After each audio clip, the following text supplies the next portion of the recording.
everybody, it's Tom Christie back in the painting studio, and I just finished up this black-capped chickadee Christmas ornament and was inspired to keep going.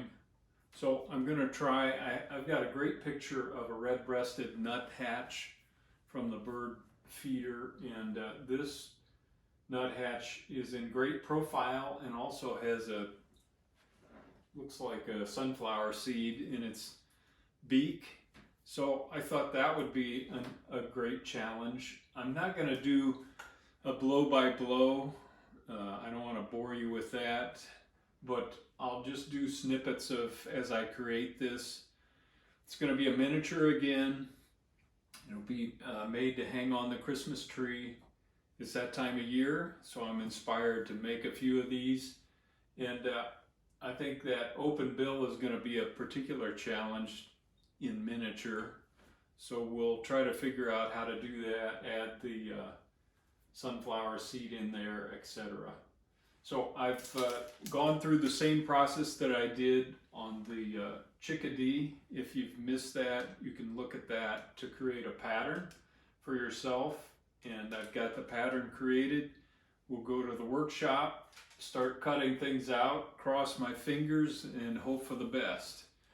Welcome back. Here's just a quick look at the pattern for the red-breasted nuthatch. This is how we started with the chickadee, and that's how we finished up. I got the fishing line hanger on there, by the way, and got the belly patched up. So that one's ready to go.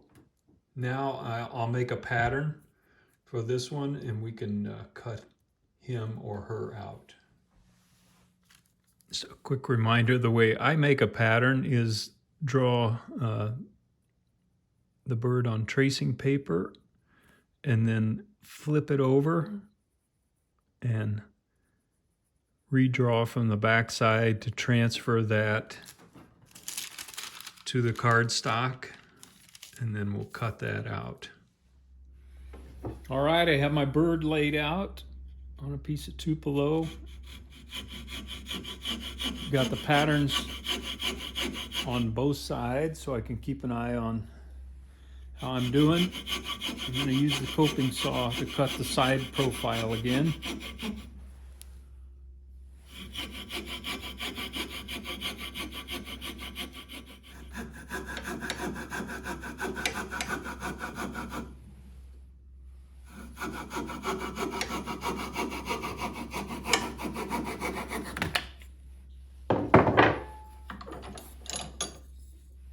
Same thing on this side. I've got a line drawn across so that I start my cut square with the coping saw.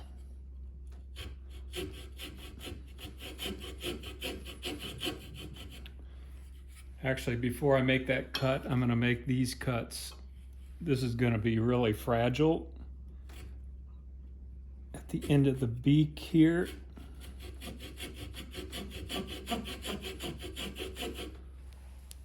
so do this cut carefully.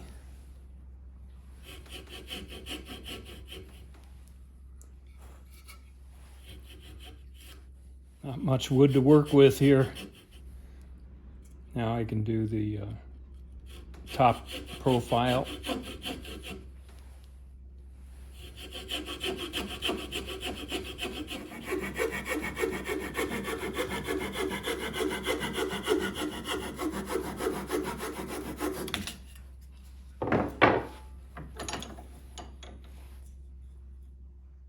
Now I've used the vise to sandwich my scrap pieces back on the bird and carefully cutting the top down profile.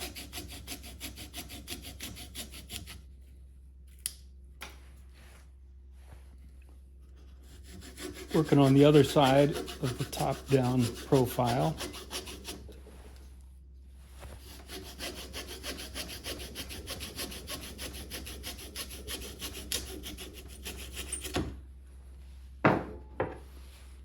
Now I've left the tail a little long, I'll trim that off.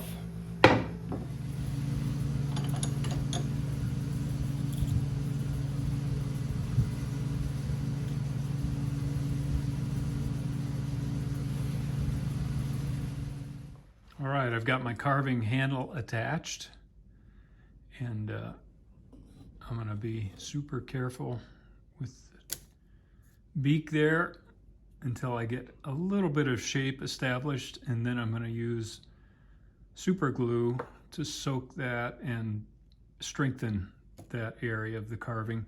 But now I just want to go to the bench and round the bird, and I've got the wing tips back here identified where I want those to come back to. Tail's pretty short on this bird. All right, let's go to the carving bench. I'm going to run this at 2 times speed, and I'm starting out with this little cone-shaped ruby bit because I want to do a little bit of shaping on the beak here. And notice I'm going from the face out to the tip rather than starting at the tip and risking snagging or chipping off the end of the beak. So I'm getting rid of my saw lines, and we'll have to take this beak down. The beak on the red-breasted nuthatch is really sharp. This is a Christmas ornament, so I'm not going to be too anatomically correct. I'm going to kind of err on the side of some strength because it's likely to take some abuse over time going on and off the tree. So I'm going to leave the beak on this a little heavier than it should be, but I think that's okay in this case. Nobody will be judging this one. All right, I've got that shaped up a little bit. Now I'm going to go with this cone-shaped burr and just use that to round the body in general. And I'm not going to use the burr at all up around the beak. I'm using to define the head as the back of the head goes into the cape there. And this particular position, he's not stretched out too far, so the head is really tucked in to the body quite a bit.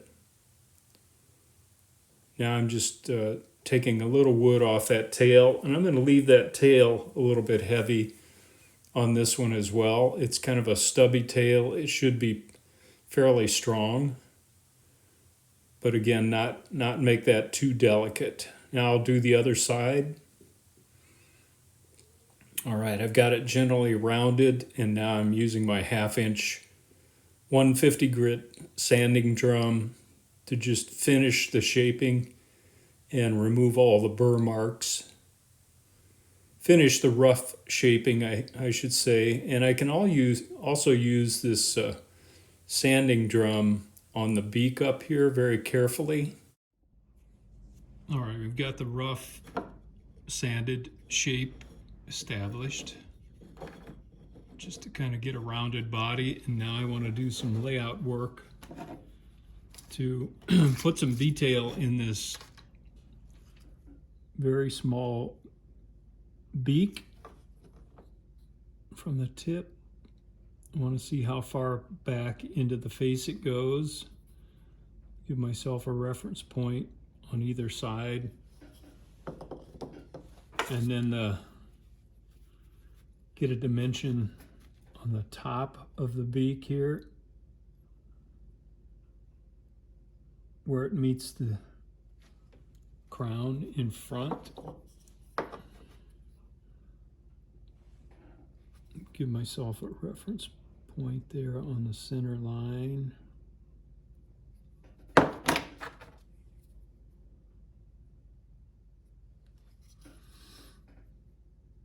And this will come back here.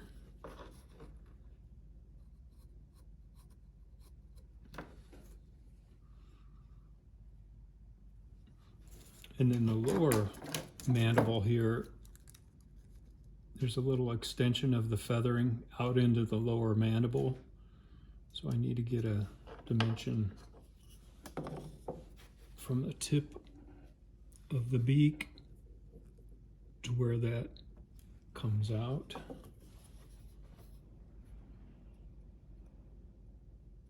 Roughly out in that vicinity.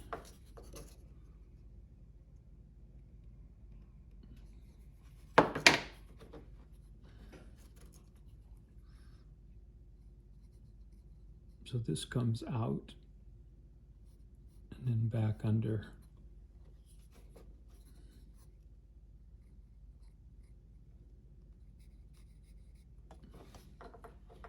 So let's do a little carving to define the beak a little bit more before we strengthen it.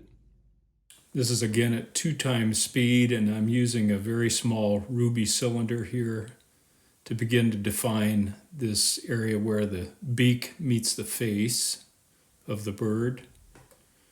Cut this back and begin to narrow the beak somewhat. And yeah, I need to narrow that up both sides so it's a little more accurate than it is right now. So I'm just very carefully using this cylinder to shape things up.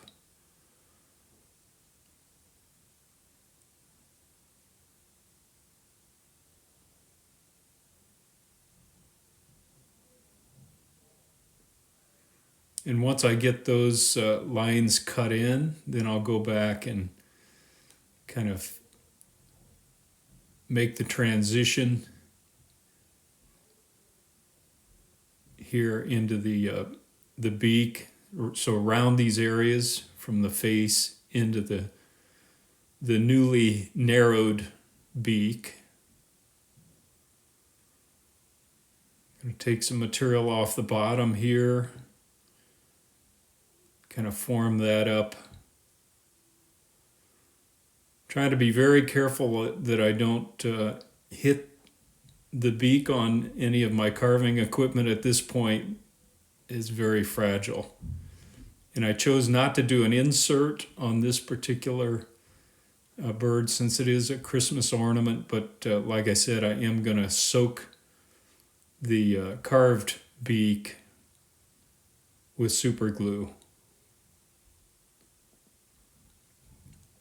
Now I'm going to this little flame-shaped ruby, and I can use the point of that to really clean things up, get in here and do some final shaping of the upper and lower mandibles.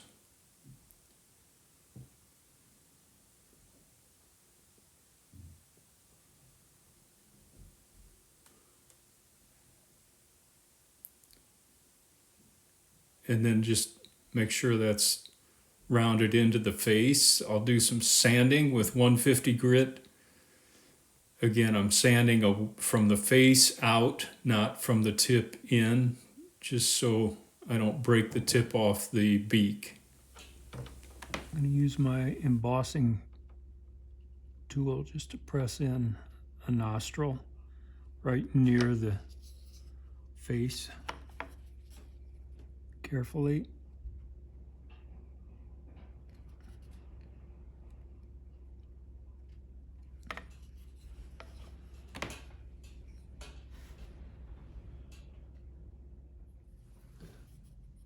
Got some super glue on a little brush that I'll throw away probably, but I'm going to let that soak into the beak.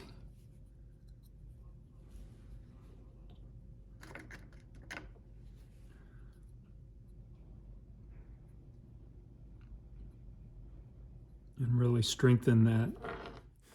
Now I want to cut in these eye channels. So I've got this little cone-shaped ruby again, and I'm going to cut a groove through the center of the eye location and then round that up and down. And we don't have to go very deep on a songbird like this, but we want to cast a little bit of a shadow from the brow down to the eye. just to give it some personality and make it accurate. And this is at 2 times speed again, just so we can get through it. Now I'm just, the ruby is nice for this because you can almost pre-sand everything. And then hand sanding is very light and quick. That's looking pretty good. Now I'll use my 1/2-inch sanding drum and just kind of finish the shaping of those eye channels carefully.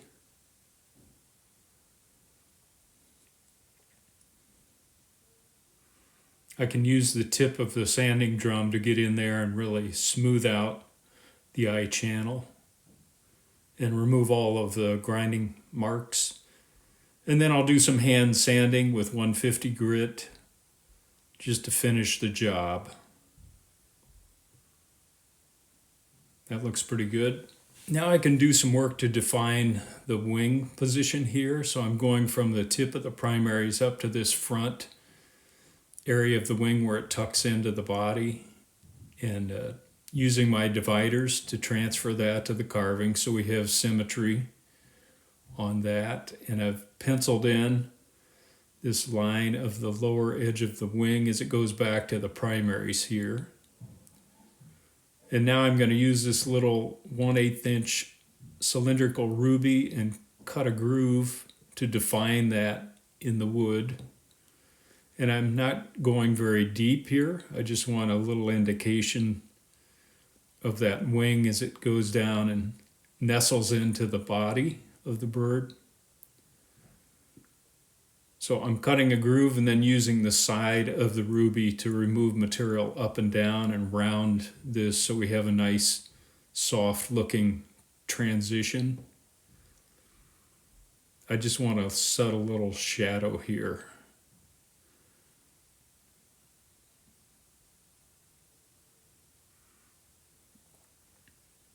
I'm running this at 2 times speed. So pretty quick work of defining the wing. And then I'll do some sanding with the sanding drum and just clean things up. And again, use the edge of that cylinder to really clean up that line between the wing and the body.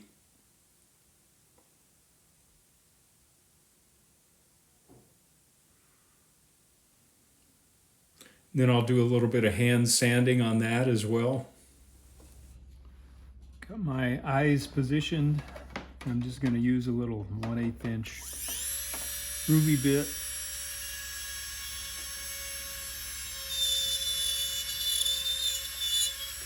Press that in carefully.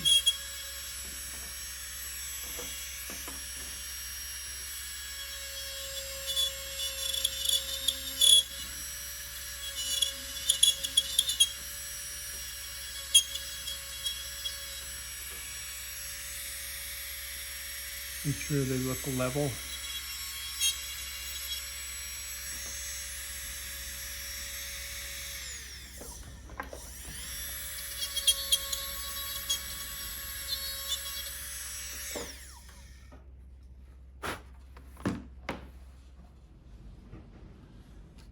Now I'm going to use some 2-part epoxy, DevCon.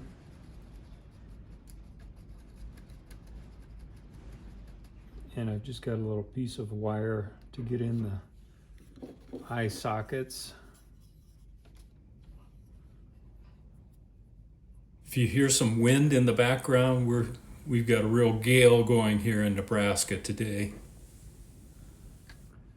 And I've got I believe it's a 4mm eye. I've clipped off the back. Gonna press that in place.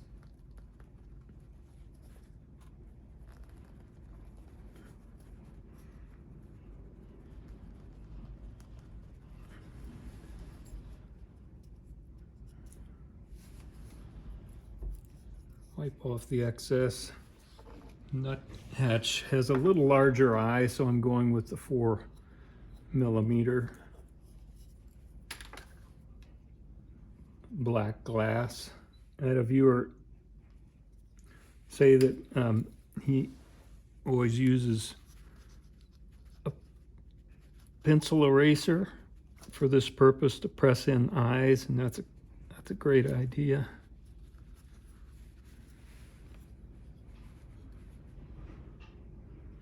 Okay, those look pretty good. Now I'm going to use my pattern and do some layout work. I'm going from the tip of the primaries here to the tip of the tertials so that I can get a location on the bird. Have that in mind.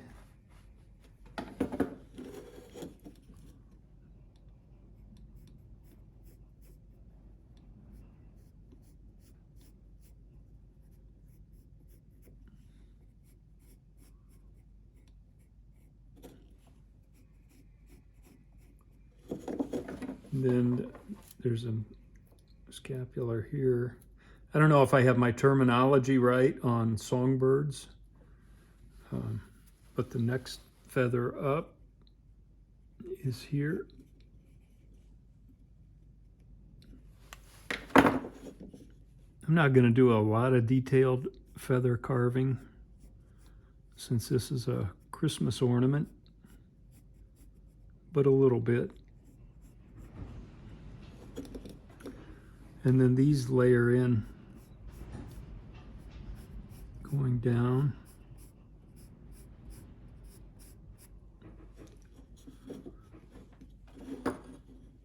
Let's see, then we have this group of feathers here. So I just want to get a dimension from the tip of the tail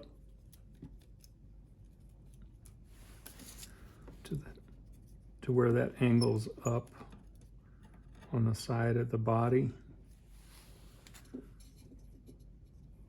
Put that in place so those kind of line up with this group.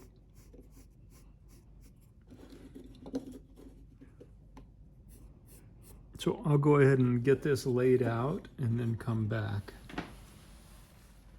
I just wanted to show you a little of the process. Just a quick look at the feather layout that I want to carve in. And I was wrong on this, looking at this reference picture from the top.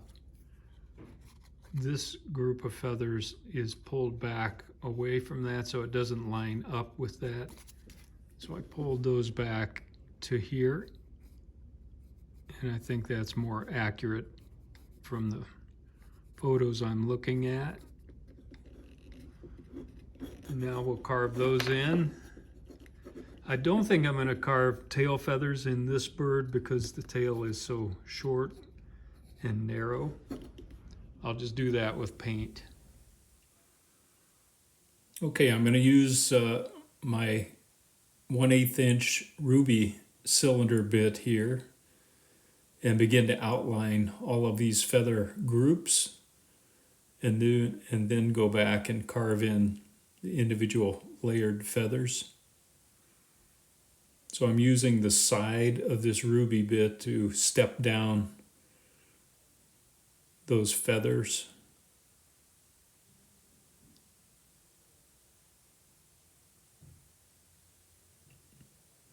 Defining the tertials here. And now I'm cutting each one of these. These all line up on the side of the bird.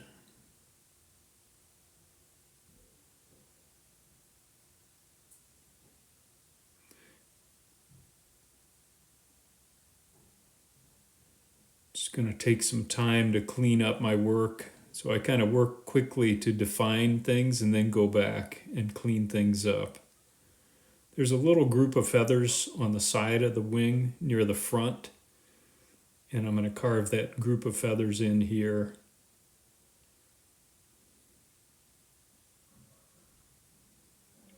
Now I'll do this side same way, and then I'll spend some time sanding with 150 grit and just smooth everything out. I also use this pin vise with a ruby flame bit in, and you can almost use this as an embossing tool while you're cleaning up the carving. I'm mixing up some epoxy, and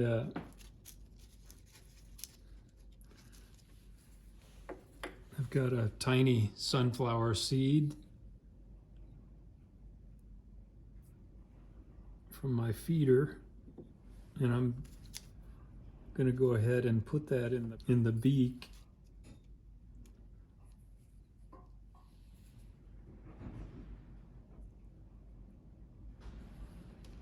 Just using an old brush here that I'll wash out with acetone afterwards, but this way I can get down inside the beak with the epoxy.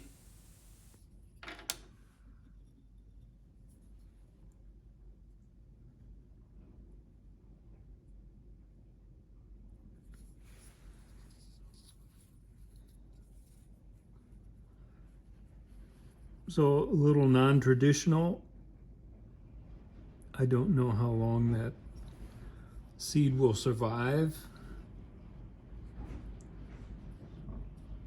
but it's perfect for this purpose, and we'll find out. I'm gonna paint it and seal it up good. Probably lasts a long time. I like it. Just checking the hang point on this bird, and I wanted it in kind of a stretched out position. That's the way I see them a lot, going after food. That looks pretty good. I got these little eyelets online. I think it's part of jewelry making, and was able to just push that in place, and then I'll remove it for painting and epoxy it in place after painting is done. And now I'm just going to seal the bird with a few coats of Prolux semi-gloss.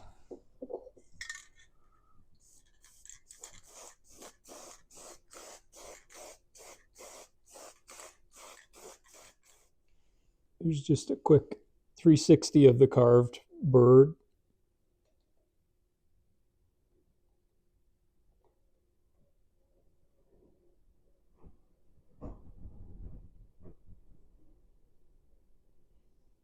All right, that's a wrap on the red-breasted nuthatch miniature Christmas ornament carving.